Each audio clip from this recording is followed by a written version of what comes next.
ओम सहना भवतु सहनौ भुनातु सह वीर्यं करवावहै तेजस्विनावधीतमस्तु मा विद्विषावहै। ओम शांति शांति शांति।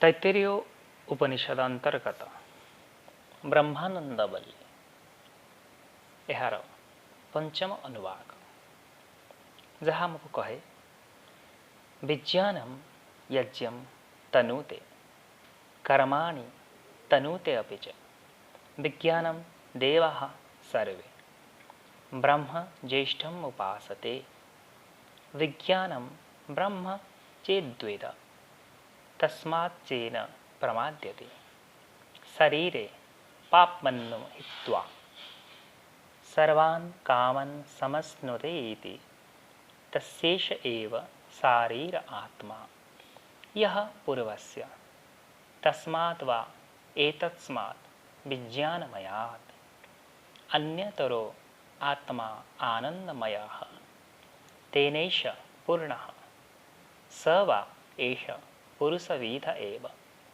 तस्य पुरुषविदताम् अन्वयं पुरुषविदः तस्य प्रियमेव शिरः मोद दक्षिणः पक्षः प्रमोद उत्तरः पक्षः आनंद आत्मा ब्रह्म पुच्छं प्रतिष्ठा तदप्येष श्लोक भवति।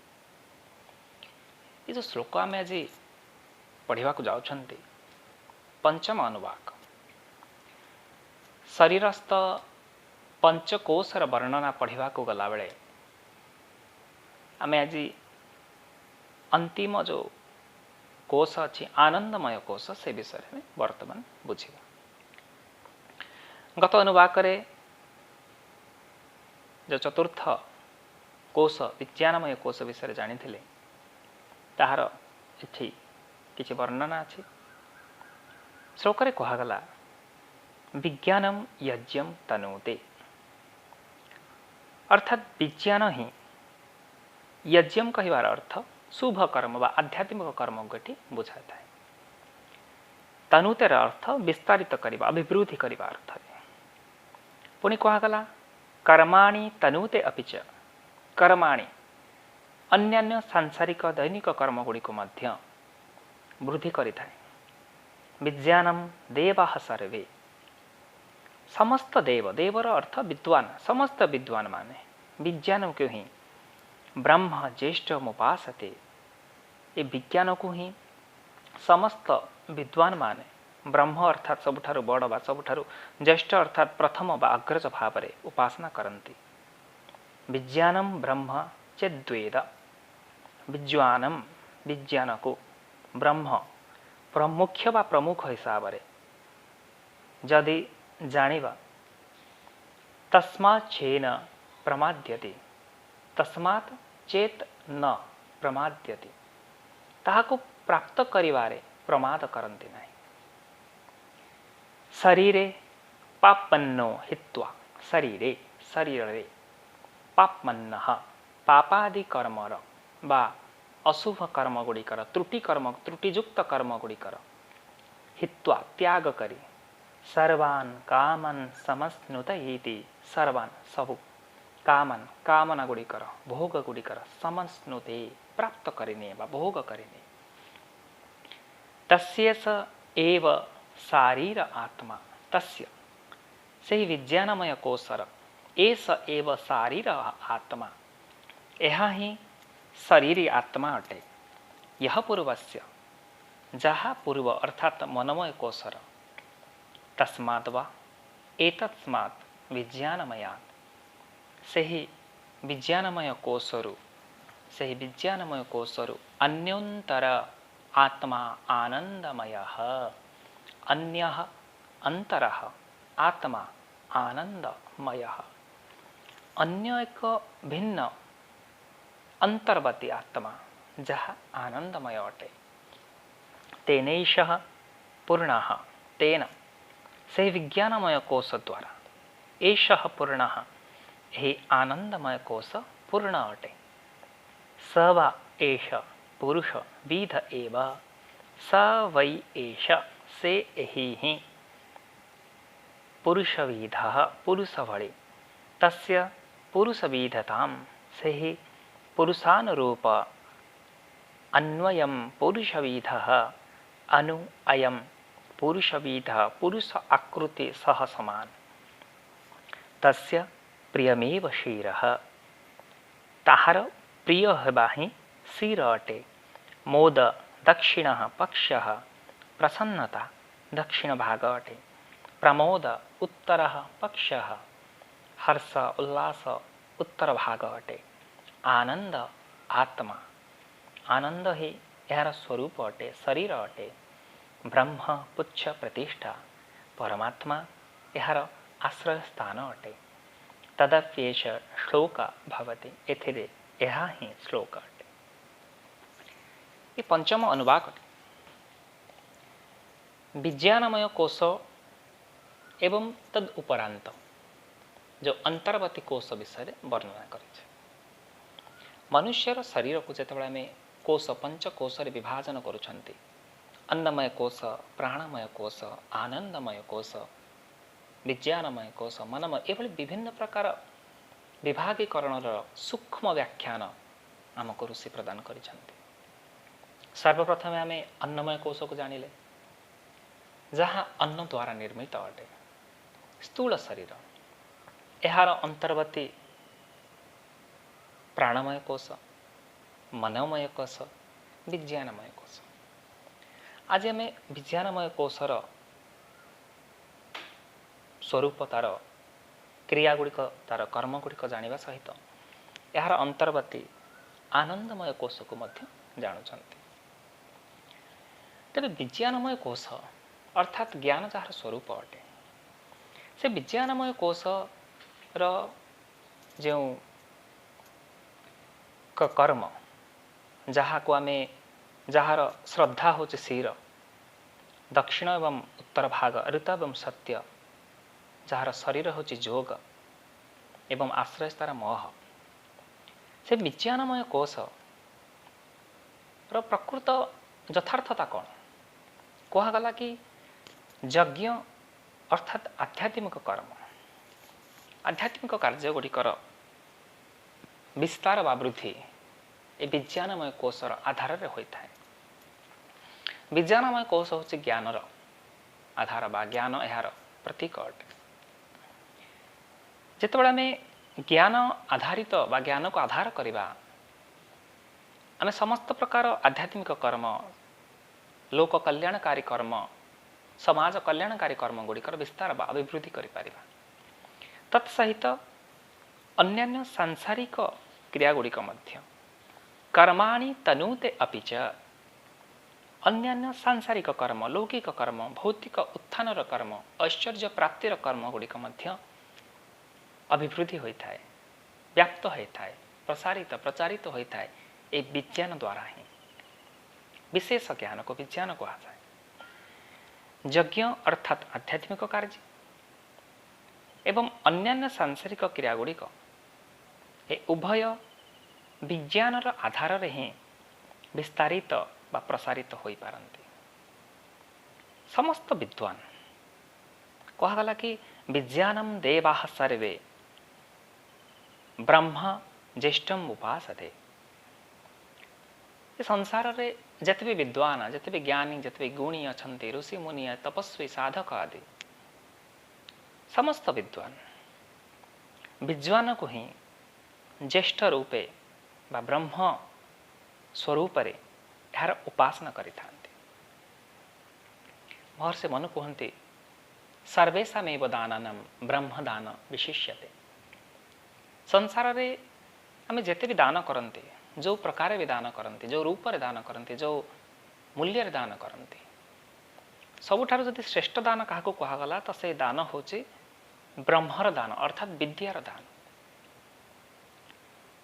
तेबे से विद्या बा से ज्ञान बा से विज्ञानर महत्व एते उच्च कोटीर ये समस्त विद्वान माने समस्त ज्ञानी गुणी साधक तपस्वी माने ऋषि मुनि माने ए विज्ञान को ही ज्येष्ठ रूपे अग्रज रूपे यार उपासना करिथांती एवं जो ऋषि मुनि माने जो विद्वान माने ए विज्ञान को ज्येष्ठ रूपे उपासना करते से माने ए विज्ञान रे कदापि प्रमाद करते नहीं एवं शरीर समस्त पाप को त्याग करी सबु प्रकार कामना गुड़िक प्राप्त करिबार समर्थ होता शरीरे पापन्नो हित्वा शरीरस्थ समस्त पापादि कर्म त्रुटि कर्म जहाँ आलस्य द्वारा घटित होता है प्रमाद द्वारा होता है अविद्या द्वारा होता है जेभली कहगला कि जे सुख को इच्छा करे से विद्या को त्याग करवा उचित तथा जे विद्या को इच्छा करे से सुख को त्याग करवा उचित जेतबेले जड़े विद्वान विज्ञान को सर्वश्रेष्ठ बा सबुठार बड़ प्रथम व अग्रजर मान्यता दे यार उपासना करते एठी विज्ञान उपासना करिवार अर्थ यह कि विज्ञान को प्राप्ति करिवा पाई विज्ञान को उपासना करिवार अर्थ यह नुहे कि विद्या को केवल अर्चना करिवा वंदना करिवा ताहा नुहे से विज्ञान को प्राप्त करिवा अर्थ रे पूर्ण पुरुषार्थ करिवा प्रयत्न करिवा तपस्या करिवा विद्या आहरण करिवा पाई निश्चित भारे तपस्यार आवश्यक अटे तपस्या अर्थात द्वंद्व सहिबा शीत उष्ण को सहिबा भोक शोष को सहिबा जेतबेले आमे आम पाखरे तपस्या करिवार सामर्थ्य आसीजिव निश्चित भाव में विद्वान हो पारिबा विज्ञान को प्राप्त करि पारिबा तेबे शरीरस्थ पापादि कर्म त्रुटि कर्म गुड़ी को निवृत्त करी निरोध करी जेतबेले विज्ञानर उपासना करा जाए विज्ञान को प्राप्ति करिवा पाई विज्ञानर अधिकारी हेबा पाई जेतबेले प्रयत्न करा जाए सेतबेले समस्त प्रकार कामना गुड़िक प्राप्ति करि जाए करिवार से सामर्थ्य बा सक्षमता को आमे प्राप्त करते जेभली विज्ञान आध्यात्मिक कर्म एवं अन्यान्य सांसारिक क्रिया गुड़िक विस्तारित करिथाए जने साधक जने योगी जने उपासक जेतबेले विज्ञानर उपासना करते शरीरस्थ त्रुटि को त्याग करी से आध्यात्मिक मार्ग रे एवं सांसारिक मार्ग रे उभय मार्ग रे अग्रगति करिथांते एतद्वारा भौतिक लौकिक ऐश्वर्य को प्राप्त करने सहित आध्यात्मिक क्षेत्र रे मध्य ईश्वरंक पर्यंत पहुँचबारे तांको बहुत सरल हो जाए तांकर मार्ग बहुत सहज हो जाए था पुणी कहगला अन्योंतर आत्मा आनंदमय तस्मात् वै एतस्मात् विज्ञानमयात् से विज्ञानमय कोशरु अन्य अंतर आत्मा आनंदमय अन्य एक भिन्न अंतर्वर्ती आत्मा आनंदमय अटे एवं आम ये पंचम कोशर विषय परिचय प्राप्त करुछन्ते यही विज्ञानमय कोश ठार भिन्न यार अंतर्वर्ती अन्य एक शरीर अच्छे जहाँ होची आनंदमय कोश विज्ञानमय कोशरे आनंदमय कोश पूर्ण अटे तेनैष पूर्ण जेभली अन्नमय कोश रे प्राणमय कोश पूर्ण अटे प्राणमय कोश रे मनोमय कोश पूर्ण अटे मनोमय कोश रे विज्ञानमय कोश पूर्ण अटे से भली विज्ञानमय कोश रे आनंदमय कोश पूर्ण अटे अर्थात जेभली विज्ञानमय कोश पुरुष आकार होता है ठीक से भली आनंदमय कोश मध्य पुरुष आकार होता है यही आनंदमय कोशर शिर दक्षिण भाग उत्तर भाग आदि को वर्तमान ऋषि वर्णना करिसेंति जेभली अन्यान्य कोश गुड़िकर आम शिर उत्तर भाग दक्षिण भाग तथा आश्रय विषय रे शुणिथिले ए आनंदमय कोशर मध्य से भली वर्णना करा जायछि। आनंदमय कोशर शिर होछि प्रिय, तस्य प्रियमेव शिरः, ताहार प्रिय हेबा ही शिर अटे। शिर कहिबार तात्पर्य अटे मुख्य स्थल, श्रेष्ठ बा से कोशर, से आनंदमय कोशर जहाँ प्रमुख भाग अटे ताहा होछि प्रिय हेबा। तो ठीक प्रिय हबार अर्थ ए संसार समस्तଙ୍କ सहित प्रेम भाव प्रदर्शन करिबा, समस्तଙ୍କର प्रिय हेबा एवं समस्तଙ୍କୁ प्रिय करिबा। तेबे आनंदमय कोश को जदि आमे जानिबा, आनंदमय कोशर स्वरूप को आमे जानिबा, जो व्यक्ति आनंदमय कोशर अनुभव करि पारे तांको मनरे शोक, राग, द्वेष, ईर्षा ए प्रकार जो नकारात्मक विचार, जो राजसिक तामसिक प्रवृत्ति को से क्षीण करि पारि थांते। अर्थात तांको पाई बा से आनंदमय कोशर शिर प्रमुख सबुठारु श्रेष्ठ होछि प्रिय एवं प्रसन्नता मौद दक्षिण पक्ष, प्रसन्न भाव यार दक्षिण भाग अटे। हर्ष प्रमोद उत्तर पक्ष, हर्ष उल्लास यार उत्तर भाग अटे। शरीर आनंद आत्मा, यार आत्मा होछि आनंद एवं ब्रह्म पुच्छ प्रतिष्ठा, ब्रह्म होचंदी यार आश्रय स्थल अटे। अर्थात ये जो आनंदमय कोश बा विज्ञानमय कोश अंतर्वर्ती अनेक शरीर को आमे पढ़िले जो आनंदमय कोश अटे, जार प्रिय हेबा होछि शिर अर्थात प्रमुख अंग एवं प्रसन्नता एवं हर्ष यथाक्रमे दक्षिण एवं उत्तर भाग अटे, तथा आनंद होछि यार मुख्य शरीर बा मुख्य आश्रय स्थल अटे एवं ब्रह्म होउछंती यार आश्रय स्थल। शरीर होछि आनंद होछि यार स्वरूप एवं ब्रह्म होउछंती यार पुच्छ प्रतिष्ठा। तेबे ये जो आनंदमय कोशर व्याख्यान को जानी, यार स्वरूप को जानी, यार अंग गुड़ी को जानी आमे पूरा स्पष्ट हो गले कि आनंदमय कोशर अंतर्वर्ती जो गुण तार जो स्वभाव अच्छे से सर्वदा एक आभ्यंतरीण प्रसन्नता भाव को धारण करता है। तेबे जदि विचार करिबा कि मनुष्य अंतर्वर्ती हर्ष हो, प्रसन्नता हो, प्रिय आचरण समस्तଙ୍କ प्रति प्रिय हेबा, समस्तଙ୍କୁ प्रिय करिबा एवं आनंद जार शरीर सार संपूर्ण शरीर आनंद स्वरूप, तेबे मनुष्य भितर ए शोक, ए दुख, ए कामना, ए वासना उद्रेक हेउछि काहेकि? एथिपाई कि आमे ए पर्यंत मनुष्य माने ए पर्यंत निजर स्वस्वरूप को बुझी नांते, स्वस्वरूप को जानि नांते। जेतबेले मनुष्य निजर स्वरूप को, निजर पंचकोश को बुझीजिव एवं पंचकोशर आवश्यकता को, सर्वनिम्न आवश्यकता को पूर्ण करिव, तेबे मनुष्यर जीवन जो सार्थकता कौन से प्रकार विकार रहिब नाही। जेभली अन्नमय कोश को परिपूर्णता प्रदान करिबा पाई, सुस्थ रखिबा पाई, निरोग रखिबा पाई उपयुक्त खाद्य व्यायाम आदि आवश्यक पड़े। प्राणमय कोशर सुस्थता पाई, पुष्टिटा पाई प्राणायाम आवश्यक पड़े। मनमय कोश पाई ध्यान आवश्यक पड़े।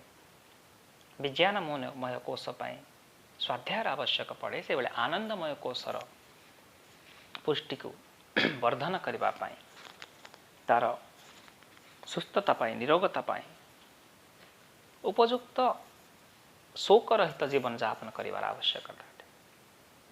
से सात्विक प्रवृत्तिर धारण करिवा, तदनुसार विचार को धारण करिवा। एतद्वारा जेभली अंतिम कहागला कि ब्रह्म यार आश्रय स्थल अटे, ସେତେବେଳେ ଆମେ ଯେତେବେଳେ ନିଜର ଅନ୍ତର୍ନିହିତ परमात्मा गोटे गुणवाचक नाम अंतर्यामी अर्थात परमात्मा आम भितर अछंती एहाको जब आम अनुभव करि परिबा निश्चित भाव में आनंदमय कोश को आम अनुभव करि परिबा एवं सब बेले ए आनंदर भवसागर रे निजर उपस्थिति को उपलब्धि करि परिबा। यह थिला ब्रह्मानंद बल्लीर पंचम अनुवाकर श्लोकर अर्थ जहाँ हमको विज्ञानमय कोशर क्रिया तथा आनंदमय कोशर स्वरूप विषय व्याख्यान करुअछि। यह आम पुनः पुनः स्वाध्याय करवा भल भाव बुझा चिंतन मनन करने सहित निजर विचार को निजे लेखनी माध्यम उपस्थापन करिवार प्रयत्न करने द्वारा यह आमर मस्तिष्क आमर चित्तरे संपूर्ण भाव में त्रुटिशून्य भाव में निश्चित भाव में लिखित हो स्मृति भाव में जहाँ आमर जीवन को अभूतपूर्व परिवर्तन करिवार सहायक हो पारिबो। ओम शांति।